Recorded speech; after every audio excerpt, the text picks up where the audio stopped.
ಮಾನ್ಯ ಸಭಾಪತಿಗಳೇ, ಇವತ್ತು ನನ್ನ ಜೀವಮಾನದ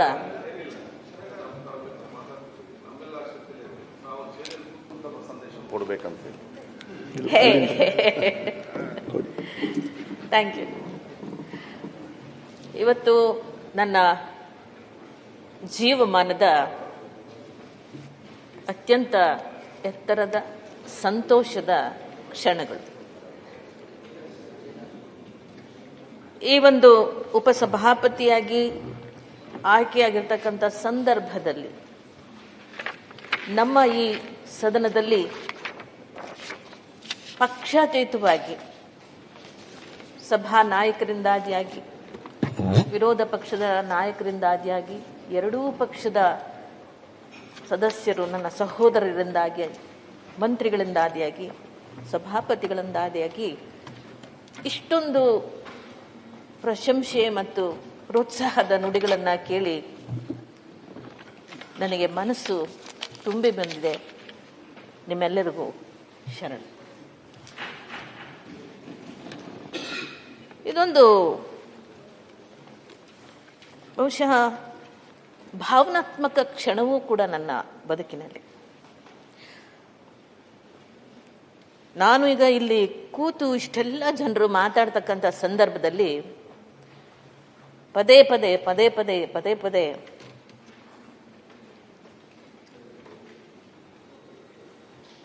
ನನಗೆ ಜ್ಞಾಪಕ ಬಂದಂಥ ಒಬ್ಬ ವ್ಯಕ್ತಿ ಬಹುಶಃ ಈ ನನ್ನ ಸಾಧನೆಯ ಶಕ್ತಿ ನನ್ನ ಹಡದ ತಾಯವ್ವ.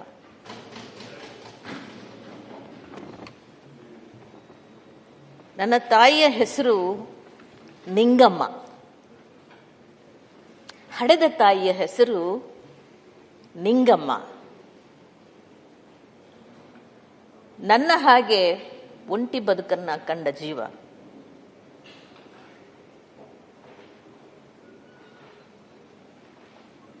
ನನ್ನನ್ನು ನಾನು ಕಂಡುಕೊಂಡಾಗ ಇದು ಹೌದೇ ಅನಿಸುವಷ್ಟು ವಿಸ್ಮಯ ನನ್ನ ಬದುಕು.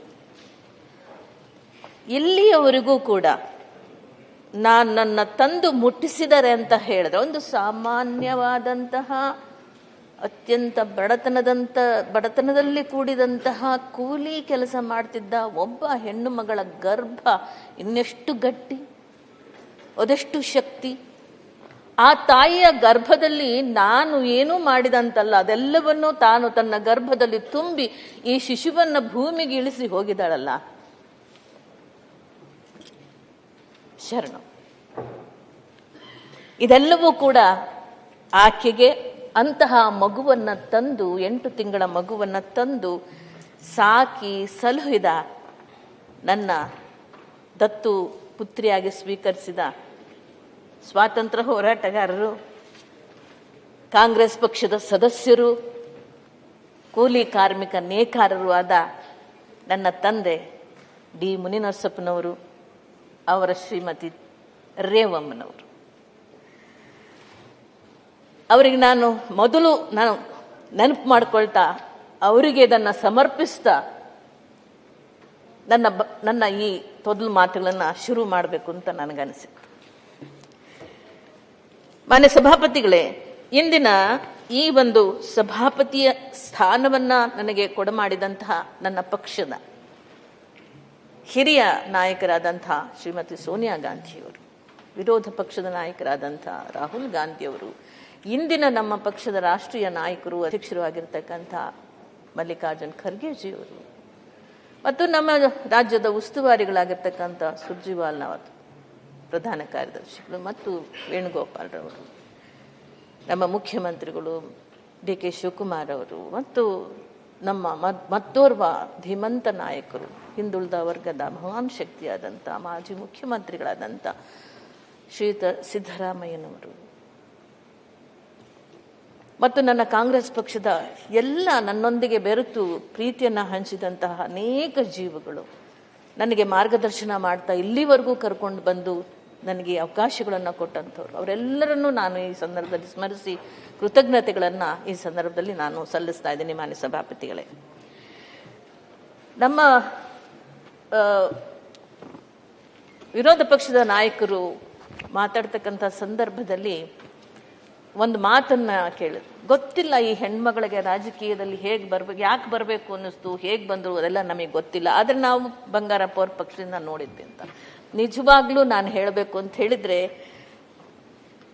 ನಮ್ಮದು ಕಾಂಗ್ರೆಸ್ ಕುಟುಂಬವಾದ್ರಿಂದ ನನ್ನ ತಂದೆಯ ಆ ಕಾಂಗ್ರೆಸ್ ಕುಟುಂಬದಲ್ಲಿ ನಡೀತಿದ್ದಂಥದ್ದು, ನನ್ನ ತಂದೆ ಹೊರಗಡೆ ಹೋಗ್ತಿದ್ದು ಬರ್ತಿದ್ದು, ಜನರ ಸಂಪರ್ಕ, ಇದು ಅದು ಮಗುವಿನಿಂದಲೇ ನನ್ನ ಮೇಲೆ ಆ ಪ್ರಭಾವ ಬೀರಿದ್ದು ಹೌದು.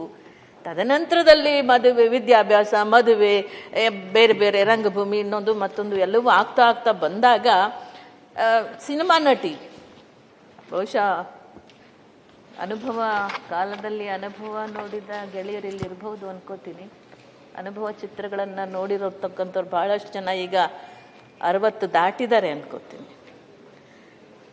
ನಗ್ತಿದ್ರಿ ಯಾಕೆ? ಒಂದೇ ಕಾಶಿನಾಥ್ ಅವರು ಕೊಟ್ಟಂಥದ್ದು. ಅದಕ್ಕೆ ಮುಂಚೆ ಇನ್ನೊಂದು 1980ನೇ ಇಸ್ವಿನಲ್ಲಿ ಚಿತ್ರದಾಗ ಬಂದೆ. 1978ರಲ್ಲಿ ನಾನು ಗ್ರಾಮೀಣ ರಂಗಭೂಮಿ ನಿಮ್ಮ ಕಡೆ ಎಲ್ಲ ಬಂದು ಮಲ್ಲಣ್ಣ ಪೌರಾಣಿಕ ನಾಟಕಗಳೆಲ್ಲ ಪಾತ್ರಗಳನ್ನು ಮಾಡ್ತಿದ್ದೆ ಆ ಕಾಲದಲ್ಲಿ. ಹಾಗೆ ಪೌರಾಣಿಕ ಮತ್ತು ಹವ್ಯಾಸಿ ನಾಟಕಗಳು, ಗ್ರಾಮೀಣ ನಾಟಕಗಳು, ನಮ್ಮ ವೃತ್ತಿ ರಂಗಭೂಮಿ ನಾಟಕ, ಕಂಪನಿ ನಾಟಕಗಳು ಅಂತೀವಿ, ಆ ನಾಟಕಗಳು ಎಲ್ಲ ಮಾಡ್ತಾ ಮಾಡ್ತಾ ಮಾಡ್ತಾ ಮಾಡ್ತಾ ಈ ಸಿನಿಮಾ ಜಗತ್ತಿಗೂ ಬಂದ್ಬಿಟ್ಟೆ. ಒಂದೇ ರಾತ್ರಿಯಲ್ಲೇ ತಾರೆ ಆಗ್ಬಿಟ್ಟೆ ನಾನು. ಅವು ಯಾರಿಗೂ ಅಂತ ಅವಕಾಶ ಸಿಕ್ಕಿಲ್ಲ. ನನ್ನ ಜೀವನದಲ್ಲಿ ಸಿಕ್ತು. ಆ ಚಿತ್ರ 2 ವರ್ಷ ಆಯಿತು. ರಿಲೀಸ್ ಆಗೋರ್ಗೂ ಗೊತ್ತಿಲ್ಲ ನಾನು ಒಂದೇ ರಾತ್ರಿಗೆ ದೊಡ್ಡ ತಾರೆ ಆಗ್ಬಿಡ್ತೀನಿ ಅಂತ. ನಾನು ಯಾರ ಮನೆ ಬಾಗಿಲಿಗೂ ನಾನು ಪಾತ್ರ ಕೇಳ್ಕೊಂಡು ಹೋದವಳೆ ಅಲ್ಲ ಅಣ್ಣ. ನೆಕ್ಸ್ಟ್ ಡೇ ನೋಡಿದ್ರೆ ಇಡೀ ಚಿತ್ರರಂಗದಲ್ಲಿ ಎಷ್ಟೊಂದು ಪಾತ್ರಗಳು ಸಿಗ್ತಾ ಹೋಯ್ತು, ಏನೆಲ್ಲ ಆಗ್ತಾ ಹೋಯ್ತು. ಎಲ್ಲ ಪ್ರೊಡ್ಯೂಸರ್ಸ್ ಉಮಾಶ್ರೀ ಮಾಡಿದ್ದು ಶೃಂಗಾರ ಪಾತ್ರ. ಮೊದಲನೇ ಸರ್ತಿಗೆ ಅನುಭವ ಚಿತ್ರದಲ್ಲಿ ಶೃಂಗಾರ ಪಾತ್ರ. ತದನಂತರದಲ್ಲಿ ಹಾಸ್ಯ ಪಾತ್ರಗಳು, ದ್ವಂದ್ವ ಸಂಭಾಷಣೆ, ಅದು ಇದು ಎಲ್ಲ ಆಗಿ ಕೊನೆಗೆ ರವಿಚಂದ್ರನ್ ಅವರ ಪುಟ್ನಂಜ ಬರೋವರೆಗೂ ಕೂಡ ಉಮಾಶ್ರೀಗೆ ಇಂಥದ್ದೊಂದು ದೊಡ್ಡ ಶಕ್ತಿ ಇದೆ, ಇಷ್ಟು ದೊಡ್ಡ ಕಲಾವಿದ ಆಗಿದ್ದಾಳೆ ಏನೂ ಗೊತ್ತೇ ಇಲ್ಲ ಅವರಿಗೆ. ಪುಟ್ನಂಜ ಆದಮೇಲೆ ಗೊತ್ತಾಗಿದ್ದು. ದೇವರೂರ ಮಹಾದೇವರವರ ಒಡಲಾಳದ ನಾಟಕದಲ್ಲಿ ಹವ್ಯಾಸಿ ರಂಗಭೂಮಿಯಲ್ಲಿ ನಾನು ಪಾತ್ರವನ್ನು ಮಾಡಿದ್ದೆ. 21-22 ವಯಸ್ಸಿನ ಹೆಣ್ಮಗಳು 75-80 ವಯಸ್ಸಿನ ಮುದುಕಿ ಪಾತ್ರವನ್ನು ಮಾಡಿದಾಗ ಆಸ್ಕರ್ ಅವಾರ್ಡ್ ಕೊಡಬೇಕು ಈ ಹೆಣ್ಮಗಳಿಗೆ ಅಂತ ನ್ಯಾಷನಲ್ ಪೇಪರ್ಸಲ್ಲಿ ಬರೆದಂತ ಒಂದು ರಂಗಭೂಮಿಯಲ್ಲಿ ತಯಾರಾದ ಹೆಣ್ಮಗಳು. ತದನಂತರದಲ್ಲಿ ಆಯಿತು ಬಿಡಿ, ಪುಟ್ನಂಜ ಆಯಿತು, ಇದಾಯಿತು. ನಮ್ಮ ಬಂಗಾರಪ್ಪಾಜಿಯವರ ಆಗ ನನಗೆ ಅನಿಸ್ತಾ ಇತ್ತು, ಸಭಾಪತಿಗಳೇ, ನಾನು ರಾಜಕೀಯಕ್ಕೆ ಹೋಗಬೇಕು, ನಾನು ಸಮಾಜ ಸೇವೆ ಮಾಡಬೇಕು, ಹಾಗೆ ಹೀಗೆ ಅಂತಲ್ಲ. ನಮ್ಮ ಸಮಾಜದ ಸ್ವಾಮೀಜಿಯವರು ದಯಾನಂದ ಪುರಿಗಳು ಕರೆದು ಒಂದು ದಿವಸ ಹೇಳಿದ್ರು, ನಿಂಗೆ ತುಂಬ ಒಳ್ಳೆ ಶಕ್ತಿ ಇದೆಯಮ್ಮ, ತುಂಬ ಒಳ್ಳೆ ಬುದ್ಧಿಶಕ್ತಿ ಇದೆ, ಇನ್ನೊಂದು ಮತ್ತು ನೀನು ಯಾಕೆ ನಮ್ಮ ಸಮುದಾಯದಲ್ಲೂ ಹೋಗಬಾರ್ದು ರಾಜಕೀಯಕ್ಕೆ ಅಂತ ಪ್ರೇರಣೆ ಸಿಕ್ತು. ನೀವು ಕೇಳಿದ್ದಕ್ಕೆ ಹೇಳ್ತಾ ಇದ್ದೀನಿ. ಸಿಕ್ಕಾಗ ಆಗ ನಾನು 1984ರ ರಾಮಲಿಂಗಾರೆಡ್ಡಿಯವರ ಶಾಸಕ ಸ್ಥಾನಕ್ಕೆ ನಮ್ಮ ಕ್ಷೇತ್ರದಲ್ಲಿ ನಾನು ಪ್ರಚಾರಕ್ಕೆ ಹೋಗಿದ್ದೆ. ಅನುಭವ ನಟಿಯಾದಾಗ ಪಿಕ್ಚರಲ್ಲಿ ಹೆಸರು ಬಂದಿದ್ದಾಗ ಅವ್ರ ಪ್ರಚಾರಕ್ಕೆಲ್ಲ ಹೋಗ್ತಿದ್ದೆ. ವಜ್ರಮುನಿಯವ್ರನ್ನ ಕೇಳಿದೆ, ಇನ್ನೊಬ್ಬರನ್ನ ಕೇಳಿದೆ, ನಾನು ಕಾಂಗ್ರೆಸ್ ಪಕ್ಷಕ್ಕೆ ಸದಸ್ಯತ್ವ ಕೊಡಿ, ಕಾಂಗ್ರೆಸ್ ಪಕ್ಷಕ್ಕೆ ಸದಸ್ಯತ್ವ ಆಗ ಆಗಲಿಲ್ಲ. ಅದಕ್ಕೆ ಅನಿವಾರ್ಯವಾಗಿ ಏನಾಯ್ತು, ಅಂಗೈಲಿ ಅಪ್ಸರೆ ಚಿತ್ರವನ್ನು ಮಾಡುವಾಗ ಕುಮಾರ್ ಬಂಗಾರಪ್ಪ ಅವರು ನಾಯಕರಾಗಿದ್ರು. ನಾನು ಕೇಳ್ಕೊಂಡೆ, ನನಗೆ ರಾಜಕೀಯಕ್ಕೆ ಬರಬೇಕು ಅಂತೇಳಿ ಯಾವುದನ್ನ ಪಕ್ಷಕ್ಕೆ ತಗೊಳಕ್ಕೆ ಹೇಳಿ. ಅವರು ಇನ್ನೂ ಮುಖ್ಯಮಂತ್ರಿ ಆಗಿದ್ರು. ಕಾಂಗ್ರೆಸ್ ಪಕ್ಷಕ್ಕೆ ತಗೊಳಕ್ ಹೇಳಿ ನನ್ನ ಒಂದೆರಡು ದಿವಸ ಸುಮ್ಮನೆ ಇರಮ್ಮ, ನಾನು ಹೇಳ್ತೀನಿ ಅಂತಂದ್ರು ಮಹಾಸಭಾಪತಿಗಳೇ. ಅದ್ ನೋಡಿದ್ರೆ ನನಗೆ ಅವ್ರ ಮುಖ್ಯಮಂತ್ರಿ ಆದ್ಮೇಲೆ ಅವರೇ ಒಂದು ಪಕ್ಷ ಕಟ್ಟಿದ್ರು. ಆ ಪಕ್ಷದಲ್ಲಿ KCP ನನ್ನ ತಗೊಂಡ್ಬಿಟ್ರು. ಒಂದು ನಿಮಿಷ, ನಾನು ಸಭಾಪತಿ, ಮಹಾಸಭಾಪತಿ ಅಲ್ಲ, ಸಭಾಪತಿ ಇಲ್ಲ, ಮಹಾಸಭಾಪತಿಗಳಿಂತಲೂ ಸಂಬೋಧನೆ ಮಾಡೋದು ಅದು ಕೂಡ ಒಂದು ಒಳ್ಳೆಯ ಸಂಬೋಧನೆನೆ, ಅದೇನು ತಪ್ಪಲ್ಲ, ಗೌರವಾರ್ಥವಾಗಿ. ಸೊ ಹಾಗಾಗಿ ಬಂದೆ. ತೆಂಗಿನ ಮರ ಗುರ್ತು, ಮೊದಲನೇ ಚುನಾವಣೆ ಹುಬ್ಬಳ್ಳಿ ರೂರಲ್, ನನ್ನ ಮೊದಲನೆಯ ನೇರ ಚುನಾವಣೆ ಅಸೆಂಬ್ಲಿಗೆ ತಾವು ಹೇಳ್ದ ಹಾಗೆ ಬಂದೆ. ಇವ್ರನ್ನೆಲ್ಲ ಭೇಟಿ ಮಾಡಿದೆ, ಏನೂ ಗೊತ್ತಿಲ್ಲ, ಹುಂಬುತನ. ನನ್ನ ಮಗ ಇಲ್ಲೇ ಇದೆ, ನನ್ನ ಮಗ ಬಂದಿದ್ದಾನೆ, ನನ್ನ ಸೊಸೆ, ನನ್ನ ಮಗಳು, ನನ್ನ ಅಳಿಯ ಇಲ್ಲಿ ಬಂದಿದ್ದಾರೆ, ನನ್ನ ಮಗ ವಿಜಯ್ ಕುಮಾರ್ ನನ್ನ ಜೊತೆನಲ್ಲಿ ಒಂದು ಸೂಟ್ ಕೇಸ್ ಇಟ್ಕೊಂಡು ಹೋದ್ವಪ್ಪ. ಒಡವೆ ಒತ್ತೆ ಇಟ್ಟು 75,000 ತಗೊಂಡ ಹೋದ್ರೆ ಅಲ್ಲಿ ನೋಡಿದ್ರೆ ರಿಸಲ್ಟ್ ಬಂತು. ಈಗಲೂ ಅಂತಾರೆ ಅಲ್ಲಿ ನಾನು ನಿಂತಿದ್ದು ಯಾರ ವಿರುದ್ಧ? ಜಗದೀಶ್ ಶೆಟ್ಟರ್, ಬಸವರಾಜ ಬೊಮ್ಮಾಯಿ, ಮತ್ತೆ ಇನ್ನೊಬ್ರು ಅಣ್ಣ, ಇದು ಇನ್ನೊಬ್ಬರಿದ್ರು, ಬಸವರಾಜ ಬೊಮ್ಮಾಯಿ ಹೇಳಿದ್ನಲ್ಲ, ಪಪ್ಪಿರಾಯನಗೌಡ ನಕ್ಷತ್ರ ನಿಂತೆ 4,000 ಓಟ್ ತಗೊಂಡ್ಬಿಟ್ಟೆ ನಾನು ಅವತ್ತು. ಎಂತ ದೊಡ್ಡಲ್ಲ. ಯಾವ ಕ್ಷೇತ್ರ? ಹುಬ್ಬಳ್ಳಿ ರೂರಲ್. ನನ್ನ ಬದುಕು ಸ್ಟಾರ್ಟ್ ಆಗಿದ್ದೆ ರಾಜಕೀಯದಲ್ಲಿ ಚುನಾವಣೆ ಅಂದ್ರೆ ನನ್ನ ಉತ್ತರ ಕರ್ನಾಟಕದ ಭೂಮಿಯಿಂದನೇ. ನನ್ನ ಉತ್ತರ ಕರ್ನಾಟಕದ ಭೂಮಿಯಿಂದ ಶುರುವಾಯಿತು. ನಾನು ಸೋತೆ, ಜಗದೀಶ್ ಶೆಟ್ಟರ್ ಮುಖ್ಯಮಂತ್ರಿ ಆದರು, ಬಸವರಾಜ ಬೊಮ್ಮಾಯಿ ಅವರು ಮುಖ್ಯಮಂತ್ರಿ ಆದರು, ನಾನಿವತ್ತು ಉಪಸಭಾಪತಿಯಾಗಿ. ಎಂಥ ಆಶೀರ್ವಾದ ಭಗವಂತನದು. ಹಾಗೆ ರಾಜಕಾರಣದಲ್ಲಿ ಕಾಂಗ್ರೆಸ್ ಪಕ್ಷ ನನಗೆ ಕೊಟ್ಟಂತಹ ಶಕ್ತಿ ಇದೆಯಲ್ಲ, ಅದೇ ನನ್ನ ಕಲಾವಿದೆಯಾಗಿ ನೀವೆಲ್ಲರೂ ಆಶೀರ್ವದಿಸಿ ಬೆಳೆಸಿದ್ರಿ. ರಾಜ್ಯದ ಜನತೆ, ನಮ್ಮ ಪ್ರೊಡ್ಯೂಸರ್ಗಳು, ನಿರ್ದೇಶಕರು ಬೆಳೆಸಿದ್ದಾರೆ. ನನಗೆ ಸಿಕ್ಕ ಅವಕಾಶಗಳನ್ನ ಸದುಪಯೋಗ ಮಾಡ್ಕೊಂಡು ಅಲ್ಲೂ ಬೆಳೆದೆ. ಆದರೆ ನನ್ನ ಕಾಂಗ್ರೆಸ್ ಪಕ್ಷದ ಸಿದ್ಧಾಂತ, ಬದ್ಧತೆ, ಆ ಒಂದು ಕಾರ್ಯಕ್ರಮ ಮಾಡ್ತಕ್ಕಂಥದ್ದು, ಕೆಲಸ ಮಾಡೋ ರೀತಿ ನೀತಿ, ಜನಪರವಾಗಿ ಹೇಗಿರಬೇಕು ಅನ್ನೋದನ್ನೆಲ್ಲ ಕಲಿಸ್ಕೊಟ್ಟಿದ್ದು ನನ್ನ ಕಾಂಗ್ರೆಸ್ ಪಕ್ಷ. ಅವಕಾಶಗಳನ್ನು ಕೊಡ್ತಾ ಹೋಯಿತು, ಮಂತ್ರಿ ಮಾಡ್ತು, ಶಾಸಕರನ್ನ ಮಾಡ್ತು, ಇವತ್ತು ಉಪಸಭಾಪತಿಯನ್ನಾಗೂ ಮಾಡಿದೆ. ಅದರಿಂದ ನಾನು ನನ್ನ ಪಕ್ಷಕ್ಕೂ ಕೂಡ ನಾನು ದೊಡ್ಡ ಕೃತಜ್ಞತೆಯನ್ನು ಸಲ್ಲಿಸ್ತೇನೆ. ಈ ಸಂದರ್ಭದಲ್ಲಿ ನನ್ನ ಹಾದಿಯಲ್ಲಿ ಬಂದಂಥ ನನಗೆ ಬೆಂಬಲವಾಗಿ ನಿಂತಹ ಬಂಗಾರಪ್ಪಾಜಿಯವರು, SM ಕೃಷ್ಣಾಜಿಯವರು ಮೊದಲು ಹೇಳಿದ್ರು ಸರ್. ಅವ್ರ ಜೊತೆಲೇ ಹೋಗ್ತಿದ್ದೆ. SM ಕೃಷ್ಣಾಜಿ ಅವ್ರ ಜೊತೆಲೂ ಕೂಡ ಭಾಷಣಗಳನ್ನು ಮಾಡೋಕ್ಕೆ ಜಿಲ್ಲಾ ಪಂಚಾಯತ್ ಚುನಾವಣೆ ಅಲ್ಲಿ ಅವ್ರ ಅಧ್ಯಕ್ಷರಿದ್ದಂಥ ಸಂದರ್ಭದಲ್ಲಿ ಆಗ ಗುರುತಿಸಿದ್ರು, ಈ ಹುಡುಗಿನಲ್ಲಿ ಒಂದಷ್ಟು ಟ್ಯಾಲೆಂಟ್ ಇದೆ ಅಂತ ಹೇಳಿ, ನಿನ್ನನ್ನು ನಾನು ಬಳ್ಳಾರಿ ಎಲೆಕ್ಷನ್ಗೆ ಹಾಕ್ತಾ ಇದ್ದೀನಿ, ನೀನು ಅಲ್ಲಿ ಹೋಗಿ ಕೆಲಸ ಮಾಡು, ನಿನಗೆ ಒಳ್ಳೇದಾಗತ್ತೆ ಅಂದರು. ನನ್ಗೆ ಅವ್ರ ಮಾತಿನ ಅರ್ಥ ಗೊತ್ತಾಗ್ಲಿಲ್ಲ. ಆಗ ನನ್ಗೆ ಅವ್ರ ಮಾತಿನ ಅರ್ಥ ಗೊತ್ತಾಗ್ಲಿಲ್ಲ. ನಾನು ಬಳ್ಳಾರಿ ಫುಲ್ಲು ಕೆಲಸ ಮಾಡಿದೆ. ಉಮಾಶ್ರೀಸ್ ಟ್ರಾವೆಲಿಂಗ್ ಲೈಕ್ ಎ ವಿಂಡ್ ಅಂತ ಪತ್ರಿಕೆಗಳು ಬಂದಿತ್ತು. ಸುಷ್ಮಾ ಸ್ವರಾಜ್ ಅವರು ಮತ್ತು ಸೋನಿಯಾಜಿ ಅವರು ಗೆದ್ದರು. ಆ ನಂತರದಲ್ಲಿ ಗೊತ್ತಾಯ್ತು, ನಮ್ಮ DK ಶಿವಕುಮಾರ್ ಸರ್ ಅವ್ರ ಮನೆ ಬಾಗ್ಲ ಹತ್ರ ನಿಂತಿದ್ದೆ. ಆವಾಗ ಇದು ನಡೀತಿತ್ತು, MLCಗಳಿಗೆ ಆಯ್ಕೆ. ಗೊತ್ತಿಲ್ಲ ಅವ್ರ ಮನಸ್ಸಲ್ಲಿ ಏನಿದೆ ಅಂತ. DK ಶಿವಕುಮಾರ್ಜಿ ಅವರು ಬಂದು ಹಿಂಗೆ ಕರೆದ್ರು, ಬರಮೈಲಿ ನೀನು ಡೆಲ್ಲಿಗೆ ಹೋಗ್ಬಾ. ಡೆಲ್ಲಿನೇ ಗೊತ್ತಿಲ್ಲ, ಮೊದಲನೇ ಸರ್ತಿ ಡೆಲ್ಲಿ, ಎಲ್ಲಿಗೆ ಹೋಗ್ಬೇಕು, ಹೆಂಗೆ ಬರ್ಬೇಕು, ಏನೇನು ಗೊತ್ತಿಲ್ಲ ನನಗೆ. ಎಂದು ಬಹಳಷ್ಟು ಹೋಗಿಲ್ಲ ಬಿಡಿ ಡೆಲ್ಲಿಗೆ. ಎಲ್ಲವೂ ಕೂಡ ನಾವು ಗಣೇಶನಂಗೆ ಇಲ್ಲೇ ನಾವು ನಮ್ಮನ್ನು ಪ್ರೊಟೆಕ್ಟ್ ಮಾಡೋರಿದೆ, ಎಲ್ಲ ಬೆಳೆದಿದ್ದೀವಿ. ಅವತ್ತು ಹೋಗಿ ಆ AICC ಬಾಗಿಲು ಗೊತ್ತಿಲ್ಲ, AICC ಆಫೀಸ್ ಯಾರನ್ನ ಭೇಟಿ ಆಗಬೇಕು ಗೊತ್ತಿಲ್ಲ. ಅಲ್ಲಿ ಒಬ್ಬರು ಸಿಕ್ಕರು, ರಂಜಿತ್ ಥಾಮಸ್ ಸಭಾಪತಿಗಳೇ. ಅವ್ರು ಸಿಕ್ಕರು. ಮೇಡಮ್ ಯು ಕಮ್ ಹಿಯರ್ ಅಂದರು. ಸರ್, ಯು ಆರ್ ಕರ್ನಾಟಕ ಅಂದರು. ಹೌದು ಸರ್ ಅಂದರು. ನಾನು ಕನ್ನಡ ಮಾತಾಡ್ತೀನಿ ರೀ, ಮಾತಾಡ್ರಿ ಅಂದರು. ಕನ್ನಡ ಮಾತಾಡೋದು, ಅವ್ರು ಕೇರಳದಿಂದ ಬಂದಂಥವ್ರು. ಆನಂತರ ನೀವು ಬಳ್ಳಾರಿ ಎಲೆಕ್ಷನಲ್ಲಿ? ಹೌದು ಸರ್ ನಾನೇ. ಕರ್ಕೊಂಡು ಹೋಗಿ ಅವ್ರ ಆಫೀಸಲ್ಲಿ ಕೂರಿಸಿ ಕಾಫಿ ಕುಡಿಸಿ, ಅವರು ಅವತ್ತು ಹಿಮಾಚಲ್ ಪ್ರದೇಶದ ಅವರು ಮಹಿಳಾ ಅಧ್ಯಕ್ಷರಾಗಿದ್ರು. ಮಹಿಳಾ ಅಧ್ಯಕ್ಷರು ಸರ್. ಅವ್ರಿಗೆ ಕರ್ಕೊಂಡೋಗಿ, ನೋಡ್ರಿ ಇದೇ ಹೆಣ್ಮಕ್ಳು ಮೊನ್ನೆ ಚುನಾವಣೆಯಲ್ಲಿ ನಮ್ಗೆ ಜೊತೆ ಕೆಲಸ ಇಲ್ಲ, ಇನ್ನೊಂದೇನೋ ಹೆಸರಿದೆ ಸರ್. ಸೊ ಅವರು ಬಹಳ ದೊಡ್ಡ ಕಣ್ಣುಗಳಿಂದ ಆಯಮ್ಮನ್ನು ಕರ್ಕೊಂಡ್ರು. ಎಲ್ಲರಿಗೂ ಪರಿಚಯ, ನನಗೇನು ಗಾಬರಿ ಏನಪ್ಪ ಇಷ್ಟೆಲ್ಲ ಆಗ್ತಾ ಇದೆ ಅಂತ ಅಂದ್ಬಿಟ್ಟು ಎಲ್ಲರಿಗೂ ಪರಿಚಯ ಮಾಡಿಸಿದ್ರೆ. ಎಲ್ಲ ಏನಕ್ಕೆ ಬಂದೆ, ಈ ಥರ ಕಳಿಸಿದ್ದಾರೆ, ಈ ಥರ ಕೇಳ್ಕೊಂಬ ಅಂತ. ಮೇಡಮ್ ಅವ್ರನ್ನ ಭೇಟಿ ಆಗ್ಬಿಟ್ಬಾ. ಎಲ್ಲಕ್ಕೆ ನಮ್ಗೆ ಈಗಲೇ ನಮ್ಗಳು ಭೇಟಿ ಆಗೋದು ಎಷ್ಟೋ ಕಷ್ಟ ಇರೋ, ಆ ಕಾಲದಲ್ಲಿ ಹೆಂಗೆ ಭೇಟಿ ಆಗ್ಬೇಕು ನಾನು? ಅವರೆಲ್ಲ ನನಗೆ ತಕ್ಷಣ ಒಂದು ಲೆಟ್ರ್ ಹಾಕಿ ಫ್ಯಾಕ್ಸ್ ಮಧ್ಯೆ ನಾವು ಕಳಿಸ್ತಾರಲ್ಲ, ಫ್ಯಾಕ್ಸ್ ಏನೋ ಅವಾಗ ಕಳಿಸಿದ್ರು. ಸರ್ ನೀವು ನಂಬಲ್ಲ, ವಿದಿನ್ 1 hour ಸೋನಿಯಾಜಿಯವ್ರು ಮನೆಗೆ ಕರೆಸ್ಕೊಂಡು ಮಾತಾಡ್ಸಿದ್ರು, ಕಳಿಸಿದ್ರು. ಅಲ್ಲಿಂದ ಬರೋ ಅಷ್ಟರಲ್ಲಿ ನನಗೆ MLC ಅನೌನ್ಸ್ ಆಗಿತ್ತು. ಹಾಗೆ ನನಗೆ ಅತ್ಯಂತ ಗೌರವವನ್ನು ಕೊಟ್ಟು ನನ್ನ ಪಕ್ಷ ಅವತ್ತಿನ ಕಾಲದಿಂದ ಇವತ್ತಿನ ಕಾಲದಲ್ಲೂ ನಡೆಸ್ಕೊಂಡಿದ್ದಾರೆ. ತದನಂತರದಲ್ಲಿ ಧರ್ಮಸಿಂಗ್ಜಿಯವ್ರ ಕಾಲದಲ್ಲಿ, ಧರ್ಮಸಿಂಗ್ ಅವರು ಸಿದ್ದರಾಮಯ್ಯ ಅವರ ಜೊತೆ ಕಾಲದಲ್ಲಿ MLC ಆಗಿದ್ನಲ್ಲ, ಆ ಕಾಲದಲ್ಲಿ ನೀವು ಹೇಳ್ದಾಗೆ ಹೋರಾಟದ ಮೂಲಕ ನಾವು ನೇಕಾರರ ಹೋರಾಟ, ಬಹಳ ದೊಡ್ಡ ನೇಕಾರರ ಹೋರಾಟ ಆದಾಗ ನಾನು ನಮ್ಮ ಸಿದ್ದರಾಮಯ್ಯಜಿಯವರು ಕರೆದು ಜನಗಳನ್ನು ಸೇರಿಸಿ ನಾನು ಕರ್ಕೊಂಡು ಹೋದಾಗ ಮೊದಲನೆಯ ಸರ್ತಿ ಅವರು ನಮಗೆ ಪ್ಯಾಕೇಜ್ ಕೊಟ್ಟರು.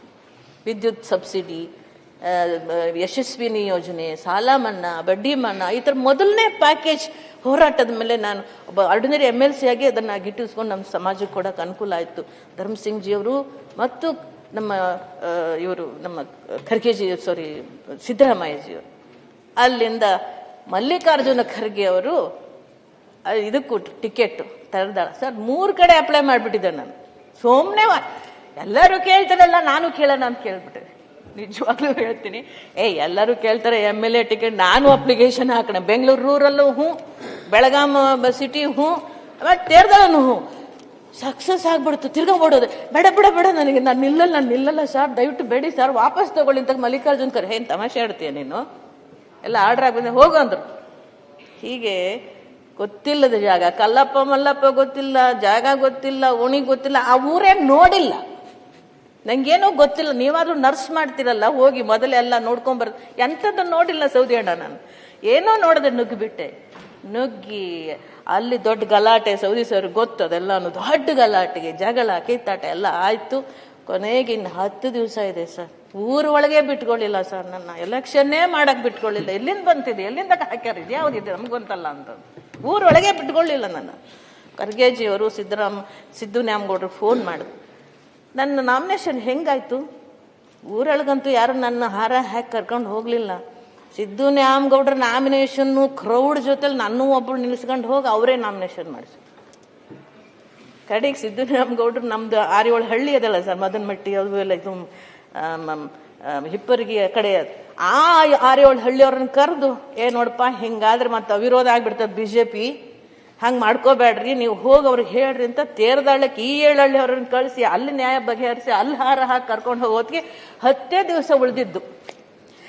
ಆ 10 ದಿವಸದಲ್ಲಿ ಯಾರಿಗೆ ಏನು ಕೊಟ್ಟನೋ ಬಿಟ್ಟನೋ ಗೊತ್ತಿಲ್ಲ ಸಭಾಪತಿಗಳೇ, ಒಟ್ಟಿನಲ್ಲಿ ಎಲೆಕ್ಷನ್ ಮಾಡಿದೆ. 56,000 ಓಟ್ಗಳನ್ನ ಕೊಟ್ಟರು ಮಹಾಜನತೆ, ತೇರ್ದಾಳದ ಜನತೆ. ಆದ್ರೂ ನಾನು ಬಿಡ್ಲಿಲ್ಲ, ಅಲ್ಲೇ ಇದ್ದು 5 ವರ್ಷ ಮನೆ ಮಾಡಿಕೊಂಡು ಪಕ್ಷ ಕಟ್ಟಿ ಬೆಳೆಸಿ ಅವ್ರನ್ನೆಲ್ಲ ವಿಶ್ವಾಸಕ್ಕೆ ತಗೊಂಡು ನಮ್ಮ ಕಾರ್ಯಕರ್ತರ ಮುಖಂಡರೆಲ್ಲ ಕೂಡಿ ದುಡಿದ್ವಿ, ಶಾಸಕರು ಆದ್ವಿ, ಎಲೆಕ್ಟ್ ಆಯ್ತು, ಜನ ನನಗೆ ಅವಕಾಶ ಮಾಡಿಕೊಟ್ರು. ಆಗ ನನ್ನ ಸಿದ್ದರಾಮಯ್ಯ ಸರ್ ಯಾವಾಗಲೂ ಅಂತಿದ್ರು, ಅವ್ರ ಜೊತೆಲಿ ಈ ಕಡೆ ಕೆಲಸಗಳಿಗೆ ಆಗಾಗ ಬರ್ತಿದ್ದೆ, ನೀನು ಗೆದ್ದು ಬಾ, ನಿನ್ನ ಮಂತ್ರಿ ಮಾಡ್ತೀನಿ ನಾನು ಅಂತ. ಅದು ನಾನು ಕೇಳ್ಕೊಳ್ಳೋ ಅದೇ ಪ್ರಕಾರವಾಗಿ ಮಂತ್ರಿನೂ ಆಗಿಬಿಟ್ಟೆ.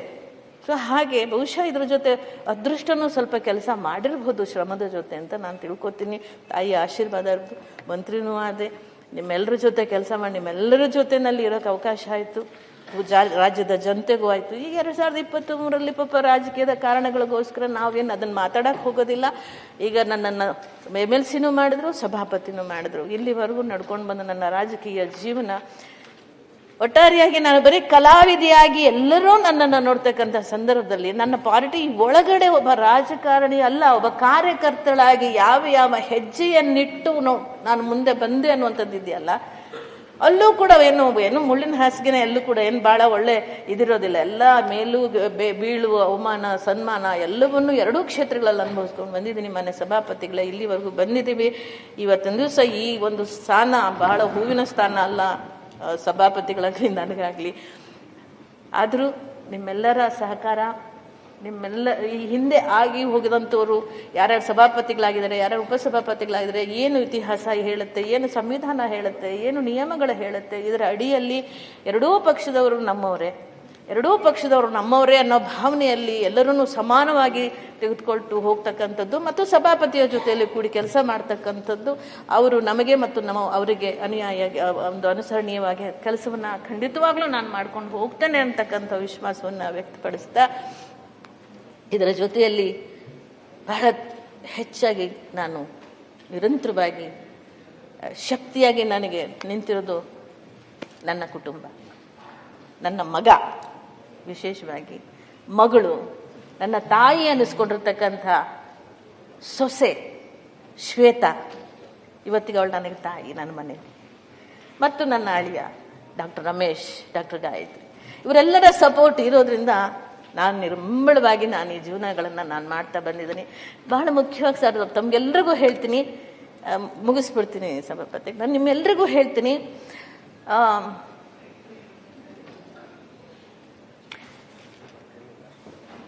ನನ್ನ ಮಗ ನನ್ನ ಹೊಟ್ಟೆಲಿ 2 ತಿಂಗಳು ಭ್ರೂಣ. ನನ್ನ ಮಗಳಿಗೆ 2 ವರ್ಷ. ಆ ಮಕ್ಕಳನ್ನ ಹಿಡ್ಕೊಂಡು ನಾನು ಜೀವನ ಮಾಡಿಕೊಂಡು ಬಂದಾಗ ಹಾಗೆ ಬೆಳೀತಾ ಬೆಳೀತಾ ನನ್ನ ಮಗಳಿಗೆ 5-6 ವರ್ಷ.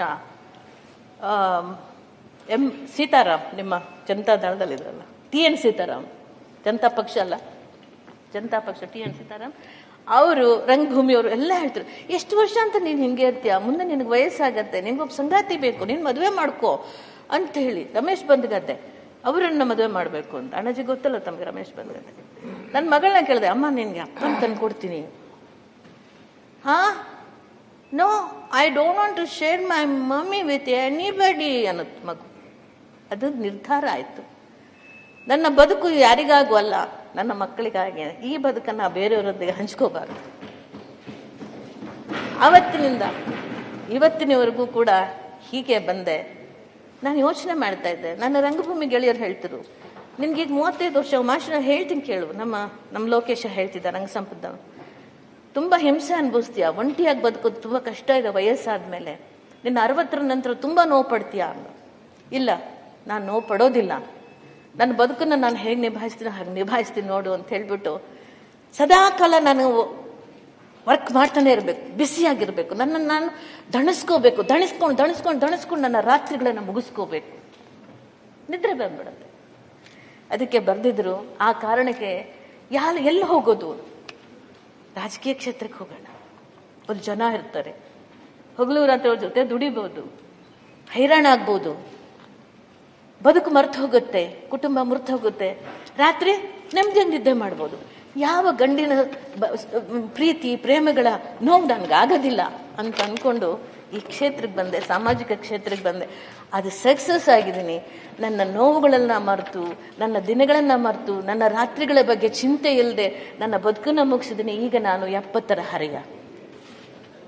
ಸೊ ಹಾಗಾಗಿ ಅದನ್ನು ಒಬ್ಬ ಪತ್ರಕರ್ತರು ಬರೆದಿದ್ರು, ರಾತ್ರಿಯ ನಾಟಕಗಳನ್ನ ಮಾಡುವುದರ ಮೂಲಕವೇ ತನ್ನ ರಾತ್ರಿಗಳನ್ನ ಯೌವನವನ್ನ ಮುಗಿಸಿಕೊಂಡ ಉಮಾಶ್ರೀ ಅಂತ. ಅದು ಸತ್ಯವೂ ಕೂಡ.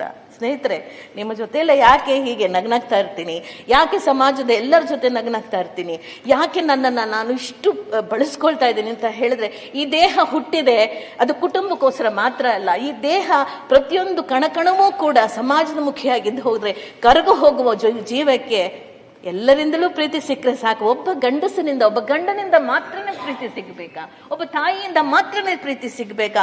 ನನ್ನನ್ನು ಪ್ರೀತಿಸೋದಕ್ಕೆ ಇಡೀ ಜಗತ್ತೇ ಇದ್ದಾಗ ನನ್ನ ಪ್ರೀತಿಯನ್ನು ಎಲ್ಲರಿಗೂ ಹಂಚಿದ, ಎಲ್ಲರಿಂದ ನಾನು ಪ್ರೀತಿ ತಗೊಳ್ತಾ ಈ ಜೀವನವನ್ನು ಮುಕ್ತಾಯ ಮಾಡಬೇಕು ಅಂದುಕೊಂಡು ಈ ರಾಜಕೀಯ ಕ್ಷೇತ್ರಕ್ಕೆ ಬಂದೆ. ಅದು ಸಾಧ್ಯತೆ ಆಗಿದೆ ಮಾನ್ಯ ಸಭಾಪತಿಗಳೇ. ಅದು ಸಾಧ್ಯತೆ ಆಗಿಸಿರ್ತಕ್ಕಂಥ ನಿಮ್ಮೆಲ್ಲರಿಗೂ, ನನ್ನ ಕನ್ನಡದ ಜನತೆಗೂ, ನನ್ನ ಪಕ್ಷಕ್ಕೂ, ನನ್ನ ಕುಟುಂಬಕ್ಕೂ ಎಲ್ಲರಿಗೂ ಧನ್ಯವಾದಗಳನ್ನು ಅರ್ಪಿಸ್ತೇನೆ. ನಮಸ್ಕಾರ.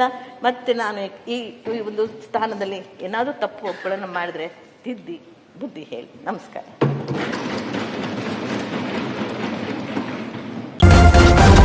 ನ್ಯೂಸ್ ಫಸ್ಟ್, ನಿರ್ಭೀತಿಯಿಂದ ನಿಮ್ಮ ಪರವಾಗಿ.